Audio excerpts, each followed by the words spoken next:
Good morning students. अध्याय 1 संसाधन एवं विकास के अंतर्गत आज का हमारा विषय है मृदा संसाधन। कि मृदा भी क्या है, एक संसाधन है जो हमारी आवश्यकताओं की पूर्ति करता है। मिट्टी अथवा मृदा सबसे महत्वपूर्ण नवीकरण योग्य संसाधन है। यह पौधों के विकास का माध्यम है जो पृथ्वी पर विभिन्न प्रकार के जीवों का पोषण करती है। मृदा एक जीवंत तंत्र है। कुछ सेंटीमीटर गहरी मृदा या मिट्टी की एक परत बनने में लाखों वर्ष लग जाते हैं। मृदा बनने की प्रक्रिया में उच्चावच क्या होता है कि हमारे ज़मीन की जो बनावट होती है, पर्वत पठार और मैदान, जनक सैल होता है कि जिस सैल के टूटने, जिस चट्टान के टूटने से मिट्टी का निर्माण होता है उसको जनक सैल कहा जाता है, या संस्तर सैल। या जलवायु क्या होती है, किसी क्षेत्र विशेष की जो जलवायु है, जलवायु गर्म है या ठंडी है, तो वो भी क्या है, मिट्टी के बनने में महत्वपूर्ण भूमिका निभाता है। वनस्पति, जो इस क्षेत्र के अंदर पाए जाने वाले पेड़ पौधे भी क्या है, मिट्टी के निर्माण में महत्वपूर्ण भूमिका निभाते हैं। इसके अलावा कुछ जैव पदार्थ जो जीव जंतु हैं वो भी क्या है, मिट्टी के निर्माण में महत्वपूर्ण भूमिका निभाते हैं। तो प्रकृति के अनेकों तत्व जैसे तापमान परिवर्तन, कि तापमान में जब लगातार परिवर्तन होता है, बहते जल की क्रिया, कि बहता हुआ जो जल है वो क्या करता है, बड़ी मात्रा में मिट्टी को काट देता है। पवन, हवा, हिमनदी यानी बर्फ़ की नदी, ये ऐसी घटनाएं हैं जो क्या करती है, मृदा बनने की प्रक्रिया में महत्वपूर्ण योगदान देती है। क्योंकि ये जल, हिमनदी और पवन के द्वारा क्या होता है, मृदा का अपरदन होता है या कटाव होता है। मृदा में होने वाले रासायनिक और जैविक परिवर्तन भी महत्वपूर्ण है। मृदा जैव और अजैव दोनों प्रकार के पदार्थों से बनती है। यानी जो मृदा है उसके अंदर जैव पदार्थ ही पाए जाते हैं जिसको ह्यूमस बोलते हैं, और अजैव पदार्थ ही पाए जाते हैं। मृदा बनने की प्रक्रिया को निर्धारित करने वाले तत्वों जैसे रंग, गहराई, गठन, आयु और रासायनिक और भौतिक गुणों के आधार पर भारत की मृदाओं को मुख्य रूप से निम्नलिखित भागों में बांटा गया है। तो भारत की जो मृदाएं हैं उनको मुख्य रूप से किन किन भागों में इसको बांटा गया है। पहला है जलोढ़ मृदा। यह मृदा विस्तृत रूप से फैली हुई है।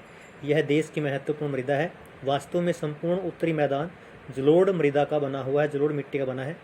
यह मृदाएं हिमालय की 3 महत्वपूर्ण नदी तंत्रों सिंधु, गंगा और ब्रह्मपुत्र जो नदियां हैं और उनकी जो सहायक नदियां हैं, इनके द्वारा लाई गई मिट्टी को उत्तर के मैदान में बिछा देने से क्या है, इस मैदान का निर्माण होता है। यहाँ पर ये जलोढ़ मिट्टी पाई जाती है। ये क्षेत्र क्या है, आपका जलोढ़ मिट्टी है।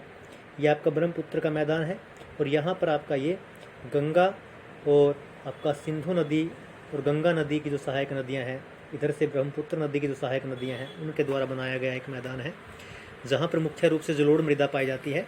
इसके अलावा जलोढ़ मृदा क्या है कि हमारा जो पूर्वी घाट के जो तटीय इलाके हैं, ये यहाँ पर भी क्या है, जलोढ़ मृदा पाई जाती है। क्योंकि यहाँ से बहुत सारी जो नदियाँ हैं, कृष्णा, कावेरी, गोदावरी, वो आकर के बंगाल की खाड़ी में गिरती है, और बंगाली खाड़ी में गिरने से पहले क्या करती है, वो डेल्टा का निर्माण करती है। इसके बाद देखिए कि जो जलोढ़ मृदा है वो गंगा, ब्रह्मपुत्र और सिंधु नदी तंत्र से बनी है। एक संकरे गलियारे के रूप में ये मृदाएं राजस्थान और गुजरात तक फैली हुई है। पूर्वी तटीय मैदान, विशेषकर महानदी गोदावरी, कृष्णा और कावेरी नदियों के जो डेल्टे हैं, समुद्र में गिरने से पहले नदियाँ क्या है, एक विस्तृत क्षेत्र में फैल जाती है जिसको डेल्टा कहा जाता है। तो वहाँ पर ये मिट्टी है मुख्य रूप से पाई जाती है। जलोढ़ मृदा में रेत, सिल्ट और मृत्तिका के विभिन्न अनुपात में पाए जाते हैं। जैसे हम नदी के मुहाने से घाटी के में ऊपर की तरफ जाते हैं, मतलब नदियाँ जब समुद्र के अंदर गिरती है तो समुद्र के में जब नदियाँ गिरती है तो वहाँ उसका मुहाना होता है। वहाँ से जैसे जैसे हम ऊपर की तरफ जाते हैं पर्वतों की तरफ, तो मृदा के कणों का जो आकार है वो बढ़ता चला जाता है। नदी घाटी के ऊपरी भाग में जैसे ढाल भंग के समीप मोटे कण वाली मृदाएं पाई जाती हैं। ऐसी मृदाएं पर्वतों की तलहटी मतलब पर्वतों के बिल्कुल नीचे बने जो मैदान है, जिसको हम चौ क्षेत्र या तराई उसको कहा जाता है, वहाँ पर ये मोटे कणों वाली मृदा पाई जाती है। कणों के आकार या घटकों के अलावा मृदाओं की पहचान उनकी आयु के आधार पर भी होती है, और आयु के आधार पर जलोढ़ जो मृदाएं हैं उनको मुख्य रूप से 2 भागों में बांटा गया है। पुराना जलोढ़ जिसको बांगर बोलते हैं, और नया जलोढ़ जिसको खादर कहा जाता है। अब देखिए, बांगर मृदा में कंकर ग्रंथियों की मात्रा ज़्यादा होती है। खाद्र मृदा में बांगर मृदा की तुलना में ज़्यादा महीन कण पाए जाते हैं। तो इसमें जो कण हैं काफ़ी बारीक होते हैं। जो बांगर मृदा है वो कम उपजाऊ होती है, किसकी अपेक्षा? जो खाद्र मृदा है उसकी अपेक्षा। खाद्र जो मृदाएं हैं बहुत अधिक उपजाऊ होती है। अधिकतर जलोढ़ मृदाएं पोटास, फास्फोरस और चूना युक्त होती हैं और इनको गन्ने, चावल, गेहूं और अन्य अनाजों और दलहन इन दाल की फसलों की खेती के लिए ये उपयुक्त मानी जाती है। अधिक उपजाऊपन के कारण जलोढ़ मृदा वाले क्षेत्रों में गहन कृषि की जाती है। मतलब गहन कृषि कहाँ होती है? जहाँ जनसंख्या बहुत ज़्यादा होती है, एक बड़ी जनसंख्या का पेट भरने के लिए, जहाँ पर अत्यधिक आधुनिक विधियों का प्रयोग करके अत्यधिक उत्पादन लेने का प्रयास किया जाता है, तो ऐसी कृषि को गहन कृषि बोलते हैं। और जहाँ जनसंख्या घनत्व अधिक है, सूखे क्षेत्रों की मृदाएं जो क्षारीय है, जहाँ पर नमक की मात्रा अधिक होती है, इन मृदाओं का सही उपचार और सिंचाई करके इनके अंदर भी पैदावार की जा सकती है। जैसे राजस्थान और हरियाणा का जो पश्चिमी भाग है वहाँ पर। उसके बाद आता है काली मृदा। तो काली मृदा का रंग क्या होता है? काला होता है। इन्हें रेगर मृदा भी कहा जाता है। काली मृदा कपास की खेती के लिए अच्छी होती है और काली मृदा के नाम से भी, या काली कपास मृदा के नाम से भी इसको जाना जाता है। काली मृदा क्या है? बहुत ही महीन कणों वाली होती है और ये मृत्तिका से बनी होती है। इसकी नमी धारण करने की क्षमता क्या होती है? बहुत अधिक होती है। इसके अलावा ये मृदाएं कैल्शियम कार्बोनेट, मैग्नीशियम, पोटास और चूने जैसे पौष्टिक तत्वों से परिपूर्ण होती है, परंतु इनमें फास्फोरस की मात्रा कम होती है।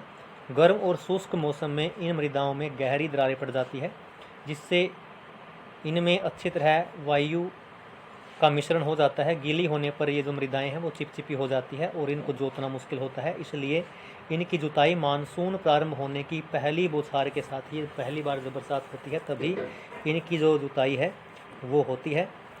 उसके बाद देखिए अगला है लाल और पीली मृदा। तो लाल मृदा दक्षिण पठार के पूर्वी और दक्षिणी हिस्सों में रवेदार आग्नेय चट्टानों या कम वर्षा वाले क्षेत्रों में पाई जाती है। और ये आग्नेय चट्टान, क्योंकि दक्षिण का पठार हमारा क्या है? वो आग्नेय चट्टानों का बना हुआ है। इन ज्वालामुखी विस्फोट के बाद जो लावा बाहर निकला है उसके जमने के बाद या कायांतरित चट्टानों से क्या है इसका निर्माण हुआ है। और ये जो लाल मृदा है वो कम वर्षा वाले क्षेत्रों, मतलब दक्षिण का जो पठार है प्रायद्वीपीय पठार है, वहाँ पर जिस क्षेत्र में क्या है कम वर्षा होती है वहाँ पर क्या है ये मिट्टी पाई जाती है। लाल और पीली मृदाएं उड़ीसा, छत्तीसगढ़, मध्य गंगा मैदान के दक्षिणी छोर पर और पश्चिमी घाट के पहाड़ी जो क्षेत्र हैं वहाँ पर पाए जाते हैं। इन मृदाओं का लाल रंग रवेदार आग्नेय और रूपांतरित या कायांतरित चट्टानों के कारण होता है। और बरसात के मौसम में क्या होता है? इनका जो रंग है वो पीला हो जाता है, क्योंकि पानी क्या करता है इस मिट्टी के साथ, क्योंकि इस मिट्टी के अंदर लौह धातु का जो अंश है वो पाया जाता है, तो जैसे ही पानी के संपर्क में वो मिट्टी आती है तो उसका रंग क्या है? पीला हो जाता है। तो फिलहाल इसमें इतना ही। अगली जो 3 प्रकार की मृदाएं हैं उनके बारे में अगली वीडियो में हम पढ़ेंगे। धन्यवाद।